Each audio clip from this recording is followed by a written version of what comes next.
ఈ నెల 23న నామినేషన్ వేస్తున్నట్లు పొన్నూరు ఎమ్మెల్యే అభ్యర్థి అంబటి మురళీకృష్ణ ప్రకటించారు. ప్రజలకు మంచి చేయాలనే ఉద్దేశంతోనే రాజకీయాల్లోకి వచ్చినట్లు మురళీకృష్ణ తెలిపారు.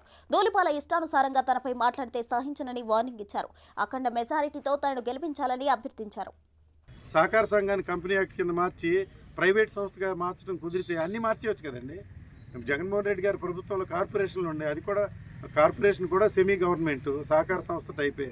దాన్ని కూడా కార్పొరేషన్ చైర్మన్లు అన్నీ మార్చి సొంతాలు చేసుకోవచ్చు. ప్రభుత్వ పాడి ఉత్పత్తిదారుల షేర్ క్యాపిటల్తో ఏర్పడింది వ్యక్తిగత సంస్థ ఎట్టవుతుందండి? మిగతా డైరీలకి వీటికి తేడా ఏంటి? మిగతా డైరీలు గవర్నమెంట్ ప్రమోట్ చేసింది, ఈ డైరీలు రైతులు ప్రమోట్ చేశారు. దాన్ని నువ్వు సొంతం చేసుకుని అసలు సిగ్గు ఎగ్గు లేదేమా? ఇంకా రాజకీయాల్లో 10 సంవత్సరాలు గెలిచిపోయినాయి. నీకు పొన్నూరులో సాంప్రదాయేతర రాజకీయాలు వచ్చినాయి. సంక్షేమం చేస్తున్నాడు ఒక వ్యక్తి, ప్రజల దగ్గరికి పోతున్నాడు, ట్రైసైకిల్స్ ఇస్తున్నాడు, ముసలమ్మలు సాగుతున్నాడు, మరి వెస్ట్రన్ కమోళ్ళు ఇస్తున్నాము, కాలు పోయిన వారికి కాళ్ళు ఇస్తున్నాము. నేను ప్రజల దగ్గరికి వెళ్తున్నానండి.